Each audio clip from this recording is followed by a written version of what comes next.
नमः शिवाय, शिवजी सदा सहाय। ओम नमः शिवाय, गुरुजी सदा सहाय। 23वां अध्याय। संगत जी, ये बुक में एक अध्याय, अगर आपने इससे पिछला अध्याय सुना है तो आपको मालूम होगा कि एक अध्याय का जो टैग है, जैसे 23, 24, वो रिपीट हुआ है। इसलिए इस 24वें को मैंने कट करके 23वां लिखा है। ये 23वां अध्याय ही।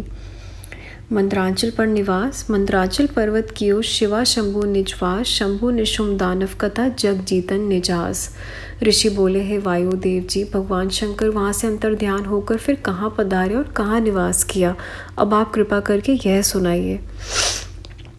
वायु बोले, हे मुनिजनों सुनिए। मंदराचल पर्वत ने अपने ऊपर शिव पार्वती जी के निवास करने की इच्छा धारकर कठोर तप किया था। भगवान शंकर अब उसकी मनोकामना पूर्ण करने के लिए अपने गणों के साथ मंदराचल पर्वत पर पधारे। मंदराचल पर्वत अनेकों मणियों से चमकता हुआ, अनेकों गुफाओं से शोभायमान अति रमणीक हो रहा था। तब श्री पार्वती जी के साथ भगवान शिव वहाँ निवास करके अनेकों लीलाएं करने लगे। इस प्रकार उन्हें बहुत सा समय गुजर गया। उस समय प्रजा बहुत बढ़ गई थी। उनमें शुभ निशुम नाम के 2 दानव पैदा हो चुके थे। अपने स्वार्थ के लिए इन दोनों ने कठोर तपस्या द्वारा ब्रह्मा जी को प्रसन्न कर लिया था। ब्रह्मा जी ने प्रत्यक्ष होकर उन्हें वर देने के लिए कहा। तब दोनों ने अपने आप को अवध्य रहने का वर मांग लिया। ब्रह्मा जी ने कहा, तुम दोनों बलवान होगे, कोई तुम्हें नहीं मार सकेगा, किंतु आयोने जन्म रहित जगदम्बा के अंश से उत्पन्न, जिसको किसी भी पुरुष का स्पर्श न होगा, इस प्रकार की कन्या की अभिलाषा करोगे तभी तुम्हारी मृत्यु होगी। इसलिए तुम इस प्रकार की अभिलाषा ना करना। इस प्रकार उन दोनों को कहकर ब्रह्मा जी अंतर ध्यान हो गए। उस वरदान को पाने से दोनों ने मदोन्मत होकर देवताओं को भी जीत लिया और आप इंद्रासन पर बैठकर त्रिलोकी का राज्य भोगने लगे। फिर धर्म मर्यादा को नष्ट करने पर तुल गए। इस प्रकार का अत्याचार देखकर ब्रह्मा जी ने सदाशिव की प्रार्थना तथा स्तुति की और बोले, हे महेश्वर जी, अब आप कृपा करके श्री उमा जी को क्रूध करने की चेष्टा करिए, जिससे शुम निशुम दोनों दैत्यों का नाश हो। यह सारा संसार उनके अत्याचारों से दुखित हो रहा है। उनके नाश से संसार को सुख मिले। तब ब्रह्मा जी की प्रार्थना करने पर भगवान शंकर हंसे, फिर स्त्रियों की बुराई करने लगे। तब तो श्री उमा देवी क्रोध से भड़क उठी, क्योंकि आप नारी ही थी और उनके नारी कुल उत्पन्न हुआ था। भगवान शंकर से बोली, हे देवादिदेव, मेरी उत्पन्न हुई स्त्री कुल से मालूम होता है कि आप अप्रसन्न हैं। यदि ऐसा है तो आप इतना समय मेरे साथ किस प्रकार निकाल सके हो? पहले मुझे क्यों नहीं जताया गया? यदि मेरे साथ प्रेम नहीं था तो फिर विलास क्यों करते रहे? फिर भी आप नारी निंदक हैं, तो मैं शरीर को त्याग देती हूँ, किसी दूसरे कुल में पैदा हो जाऊंगी। वायु बोले, हे मुनियों, इतना कहकर जगत जननी उठी और तप करने का निश्चय कर लिया। फिर भगवान शंकर जी को संदेह हो गया कि हमारा प्रेम भी क्या नष्ट होने वाला है। तब शंकर जी नम्रता के साथ बोले, हे देवी जी, तुम किस प्रकार की बातें कर रही हो? मेरा आशय को समझे बूझे बिना आप किधर जा रही हो? सारे संसार का मैं पिता हूँ और तुम माता हो। मेरे तुम्हारे संयोग से ही तो यह संसार पैदा हुआ है, काम द्वारा नहीं। इस काम ने मुझे साधारण देवता समझकर कुछ बाधा पहुँचाई थी। मैंने तो उसे केवल अपनी दृष्टि द्वारा ही भस्म कर दिया था। अब हम किसी अन्य कार्य को करना चाहते हैं। वह कार्य केवल आपकी क्रोध द्वारा ही पूर्ण हो सकता है। मैं तो आपके प्रेम के वशीभूत हूँ, आप संदेह ही ना करें। श्री उमा जी बोली, हे स्वामिन, मैं आपकी सभी बातें जानती हूँ। पहले भी आप मुझे त्याग चुके हैं, अब भी उसी कारण से त्याग रहे हैं। संसार में तो वही स्त्री प्रशंसा के योग्य है जो पति को प्यारी ना लगने पर अपने प्राण ही त्याग दे। मालूम होता है कि वह मेरा काला वर्ण आपको पसंद नहीं और मेरा बचपन का काली नाम भी आपको पसंद नहीं। उसी कारण अब मैं शरीर का तप द्वारा त्याग कर दूंगी।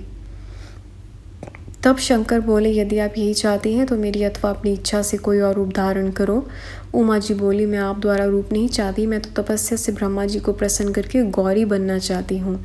भगवान शंकर बोले, हे देवी, ब्रह्मा जी ने ब्रह्मा पद मेरी कृपा द्वारा प्राप्त किया है। उनके प्रसन्न करने के लिए तब की क्या आवश्यकता है? वैसे ही उनको बुला सकती हो। श्री उमा बोली, उसमें कोई संदेह नहीं। सभी देवताओं ने आपकी कृपा द्वारा उत्तम पद प्राप्त किया है, किंतु फिर भी आपके वियोग से तप करके ही मैंने आपकी प्राप्ति के लिए ही दक्ष के यहाँ जन्म लिया था। इसी कारण आप मुझे रति रूप में प्राप्त हुए और आज भी ब्रह्मा जी को प्रसन्न करके मैं गौरी होना चाहती हूँ। 24वां अध्याय, कालिका की उत्पत्ति। 25वें अध्याय में गौरी उमा स्वरूप जन्म कालिका की कथा सुंदर सुखद अनूप। तब भगवान शंकर की इस प्रकार प्रार्थना करके तथा परिक्रमा कर और आज्ञा लेकर भगवती उमा जी वहाँ से चल पड़ी। सीधे हिमाचल पर पहुंचकर अपने माता पिता से मिलकर फिर पहले वाले स्थान पर तप करने के लिए पहुंच गई। अपने शुद्ध हृदय में भगवान शंकर के चरणों को ध्यान करके सभी वाह किया त्याग कर कठोर तपस्या करने लग गई। प्रतिदिन प्रातः, मध्याह्न, सायंकाल तीनों समय स्नान आदि करके वन के पुष्पादिक लेकर पूजन किया करती थी। उनके ध्यान में यही भाव थे कि स्वयं सदाशिव ही ब्रह्मा जी की मूर्ति में विराजमान होकर पधारें और मुझे इस तपस्या का फल प्रदान करें। इस प्रकार की पूजन ध्यान तप करते करते आपको बहुत सा समय व्यतीत हो गया। उस समय वहाँ एक उग्र सिंह आ पहुँचा। भगवती के निकट पहुंचकर वह भगवती माता को भक्षण करने के लिए तत्पर हुआ, किंतु भगवती के उग्र तेज प्रकाश के आगे उसकी एक भी न चली। वह मूर्ति जैसा वहाँ खड़ा का खड़ा रह गया। वह भूखा तो था ही, उसे अन्यत्र कहीं मांस मिल नहीं रहा था। भगवती के शरीर का लोभी होकर रात दिन भगवती को देखते देखते वहीं खड़ा रहा। भगवती उमा जब उसे देखती तो अपने मन में यही धारण कर लेती कि यह सिंह मेरा भक्त है, अन्य हिंसक जीवों से मेरी रक्षा करने के लिए वह खड़ा रहता है। उस प्रकार की धारणा द्वारा इस सिंह के सभी पाप भगवती के नाश कर दिए, भगवती जी ने नाश कर दिए और उसे दया की दृष्टि दी, जिससे वह पाप मुक्त होकर भगवती के प्रभाव से भूख प्यास से छुटकारा पा गया।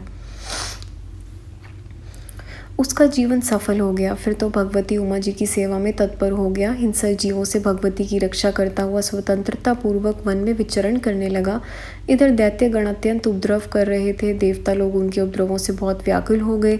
सीधे ब्रह्मा जी के पास पहुंचे, उन्हें अपना दुखड़ा सुनाया। तब ब्रह्मा जी देवताओं को दुखों से विमुक्त करने के लिए भगवती उमा जी के पास आए। उन्हें तप में लीन देखकर मन ही मन में प्रणाम किया। भगवती जी ने भी देख लिया, उठकर उनका आदर सत्कार किया। आदर पाकर जब ब्रह्मा जी बैठ गए तब उन्होंने पूछा, हे मातेश्वरी जी, आप तो तपस्याओं का फल देने वाली हैं, फिर आप इस प्रकार की कठोर तपस्या क्यों कर रही हैं? भगवती जी बोली, हे ब्रह्मा जी, सृष्टि के आरंभ होते ही आप भगवान शंकर जी से उत्पन्न हुए हो, इस कारण तुम मेरे ज्येष्ठ पुत्र हो। फिर प्रजा वृद्धि के लिए भगवान रुद्र आपके मस्तक से प्रकट हुए हैं,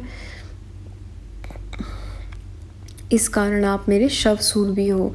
इसके बाद मेरे पिता हिमाचल राजा आपके पुत्र हैं, इस नाते से आप मेरे दादा हुए। इन कारणों से मैं मनोरथ आपके सामने किस प्रकार प्रकट करूं, किंतु कहना ही पड़ता है। अब प्रार्थना यह है कि मैं अपना यह काले वर्ण का शरीर त्याग कर गौरी बनना चाहती हूँ। यह सुनकर ब्रह्मा जी बोले, हे देवी जी, इस छोटे से कार्य के लिए इतनी बड़ी तपस्या? मुझे आश्चर्य है कि आप सर्वशक्तिमयी होते हुए स्वयं ही क्यों न इस प्रकार का रूप धारण कर लेती हो। अस्तु, मैंने जान लिया है कि इसमें एक रहस्य है। यह आपकी लीला जगत के सुख के लिए है। इस प्रकार से ही मेरी कामना पूर्ण होगी।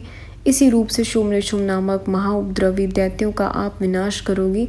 ये दोनों मुझसे वर पाकर महापराक्रमी हो रहे हैं, सारी प्रजा को दुखित कर रहे हैं। इसलिए आप गौरी स्वरूप धर कर इनका नाश करके जगत को सुखी करो। यह दोनों बिना आपके और किसी से नहीं मर सकेंगे। तब ब्रह्मा जी का यह कथन सुनकर भगवती ने उस शरीर को त्याग कर दूसरा शरीर गौरी रूप वाला लिया। भगवती के उस शरीर द्वारा मेघों के समान श्याम वर्ण कौशिकी नामक कन्या उत्पन्न हुई। भगवती वाली, जिनमें भगवती स्वयं माया स्वरूपिणी थी। उसने आदि योगिनी अष्टभुजा वाली, जिनमें शंख चक्र त्रिशूल आदि आयुध धारित थे। इस प्रकार शक्ति संपन्ना देवी प्रकट करके स्वयं सुंदरी होकर दर्शन देने लगी। तब ब्रह्मा जी ने शुम्भ निशुम्भ दैत्यों के वध के हेतु उसे शक्ति प्रदान की और सवारी के लिए सिंह दिया। विंध्याचल पर निवास देकर मध्य मास पुआ आदि बलियों से उसका पूजन किया। फिर तो वह शक्ति उमा देवी ब्रह्मा को प्रणाम करके विंध्याचल पर पहुंची। वहां आकर शुम्भ निशुम्भ दोनों दैत्यों का विनाश करके सभी देवताओं को सुखी कर दिया। संगत जी, अध्याय यहाँ समाप्त होता है। गुरु जी, संगत जी, यहाँ तक पढ़ने में कैसी भी कोई भी जाने में भूल हुई हो प्लीज़ माफ़ करिएगा। अगला अध्याय हम अगली वीडियो में सुनेंगे। ओम नमः शिवाय। शिव जी सदा सहाय। ओम नमः शिवाय। गुरु जी सदा सहाय। Thank you Guru ji, thank you संगत जी। जय गुरु जी महाराज।